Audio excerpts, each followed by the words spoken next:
პეკინის ზოოპარკი ერთ-ერთი ყველაზე ცნობილი და გამორჩეული ზოოპარკია მთელს მსოფლიოში. მას განსაკუთრებულს ისიც ხდის, რომ იგი გიგანტური პანდების სახლია. ახლა სწორედ აქვე მყოფები და თუ გაინტერესებს როგორია და რის ნახვა შეძლებთ აქ, მაშინ დარჩით ვიდეოს ბოლომდე. მოვედით მთავარ შესასვლელამდე. ბილეთის ფასი $20. უმჯობესია ბილეთები ონლაინ შეიძინოთ. 6 წლამდე ბავშვები კი უფასოა. მინდა გითხრათ, რომ ზოოპარკში შეხვდებით 14,000-ზე მეტ ცხოველს, რომლებიც 950 სახეობას მოიცავს. საოცარი არა, აქ წარმოდგენილია როგორც ადგილობრივი, ისე ეგზოტიკური ცხოველები. პირველ რიგში კი ცოტა წავიხემსოთ. შესასვლელ ნაწილში სხვადასხვა პატარა კვების ობიექტებია, როგორც ხედავთ. ვაი, ეს პატარა პანდები ნახეთ რა საყვარლები არიან. ეს როგორ უნდა შეჭამო? ელემ ნაგეცები და ფრიდაა გემოვნა და წავედით ზოოპარკის დასათვალიერებლად. პირველ რიგში კი რა თქმა უნდა გავემართეთ გიგანტური პანდების სანახავად. ტერიტორია იმდენად დიდია, რომ მიუხედავად ხალხის სიმრავლისა, დიდად ვერ გრძნობ ამას. ჩვენი პირველი გაჩერება პანდების პავილიონია. გიგანტური პანდები ჩინეთის ეროვნული სიმბოლოები არიან და მათ აქ განსაკუთრებულად უვლიან. პავილიონი ისე ამოწყობილი, რომ პანდებს ბუნებრივი გარემო ჰქონდეთ,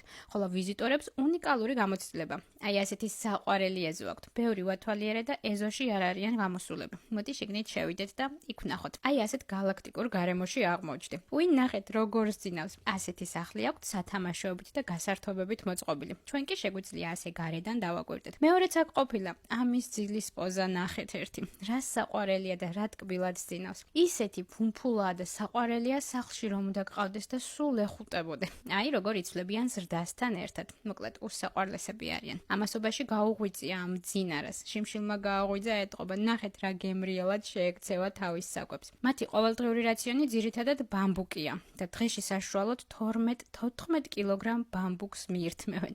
მიუხედავად იმისა, რომ ისინი მტაცებლების ჯგუფში არიან, მათი რაციონის 99% მცენარეულია. პანდები დღის უმეტეს ნაწილს დაახლოებით 10-12 საათს ჭამაში ატარებენ, ხოლო დანარჩენ დროს დასვენებასა და თამაშს უთმობენ. პანდების ყურება მართლაც დაუვიწყარი სანახაობაა. გავაგრძელოთ გზა. თან მოგიყვებით აქაურობის შესახებ. პეკინის ზოოპარკი 1906 წელს დაარსდა და ის ერთ-ერთი უძველესი ზოოპარკია ჩინეთში. ეს ადგილი არა მხოლოდ ცხოველების საცხოვრებელია, არამედ ჩინური კულტურის, ისტორიისა და ბუნების საოცარი ნაზავია. ზოოპარკი 89 ჰექტარზეა გადაჭიმული, სადაც ერთმანეთს ერწყმის ტრადიციული ჩინური არქიტექტურა და ზოოლოგიური კვლევის ცენტრები. პეკინის ზოოპარკში 450-ზე მეტი სახეობის ცხოველია. აქ შეხვდებით თეთრ ვეფხვებს, რომლებიც თავიანთი სიმშვენიერით აოცებენ სტუმრებს, ოქროს მაიმუნებს, რომლებიც განსაკუთრებული აქტივობით გამოირჩევიან და აზიურ სპილოებს, რომლებიც შთამბეჭდავი ზომითა და სიძლიერით იპყრობენ ყურადღებას. აქაურობა ულამაზესია. ვფიქრობ, სიტყვები ზედმეტია. თავადაც ხედავთ კადრებში რა ზღაპარში მოგზაურობას გავს. ზოოპარკი კიდევ ბევრ აქტივობას გთავაზობთ. შეგიძლიათ გაისერნოთ ნავით ლამაზ ტბებზე,